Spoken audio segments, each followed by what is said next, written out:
हुरीराम ने दोनों बैलों को सानी पानी देकर अपनी स्त्री धनिया से कहा, गोबर को ऊख घोड़ने भेज देना, मैं न जाने कब लौटूं, जरा मेरी लाठी दे दे।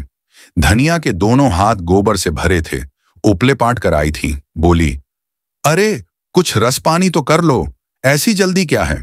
होरी ने अपने झुर्रियों से भरे हुए माथे को सिकोड़कर कहा, तुझे रस पानी की पड़ी है, मुझे यह चिंता है कि अबेर हो गई तो मालिक से भेंट न होगी।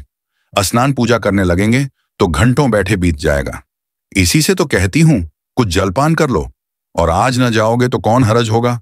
अभी तो परसों गए थे। तू जो बात नहीं समझती उसमें टांग क्यों अड़ाती है भाई। मेरी लाठी दे दे और अपना काम देख। ये इसी मिलते जुलते रहने का प्रसाद है कि अब तक जान बची हुई है, नहीं कहीं पता न लगता कि किधर गए।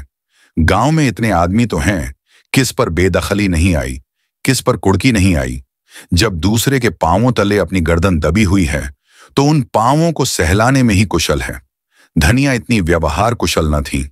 उसका विचार था कि हमने जमींदार के खेत जोते हैं तो वह अपना लगान ही तो लेगा। उसकी खुशामद क्यों करें, उसके तलवे क्यों सहलाएं। यद्यपि अपने विवाहित जीवन के इन 20 वर्षों में उसे अच्छी तरह अनुभव हो गया था कि चाहे कितनी ही कतर ब्योंत करो, कितना ही पेट तन काटो, चाहे एक एक कौड़ी को दांत से पकड़ो, मगर लगान बेबाक होना मुश्किल है। फिर भी वह हार न मानती थी और इस विषय पर स्त्री पुरुष में आए दिन संग्राम छिड़ा रहता था। उसकी 6 संतानों में अब केवल 3 जिंदा हैं। एक लड़का गोबर कोई 16 साल का और 2 लड़कियां सोना और रूपा 12 और 8 साल की।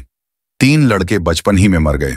उसका मन आज भी कहता था अगर उनकी दवा दारू होती तो वे बच जाते, पर वह एक ढेले की दवा भी न मंगवा सकी थी।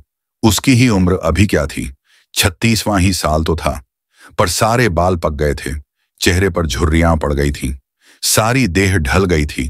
वह सुंदर गेहुआ और रंग संवला गया था और आंखों से भी कम सूझने लगा था। पेट की चिंता ही के कारण तो कभी तो जीवन का सुख न मिला। इस चिरस्थायी जीर्णावस्था ने उसके आत्मसम्मान को उदासीनता का रूप दे दिया था। जिस गृहस्थी में पेट की रोटियां भी न मिलें, उसके लिए इतनी खुशामद क्यों। इस परिस्थिति से उसका मन बराबर विद्रोह किया करता था और 2-4 घुड़कियां खा लेने पर ही उसे यथार्थ का ज्ञान होता था।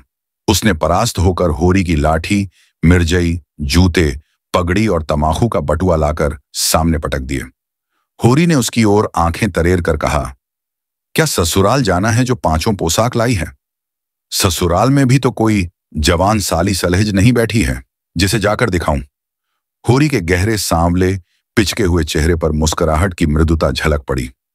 धनिया ने लजाते हुए कहा, ऐसे ही तो बड़े सजीले जवान हो कि साली सलाहजें तुम्हें देखकर रीझ जाएंगी।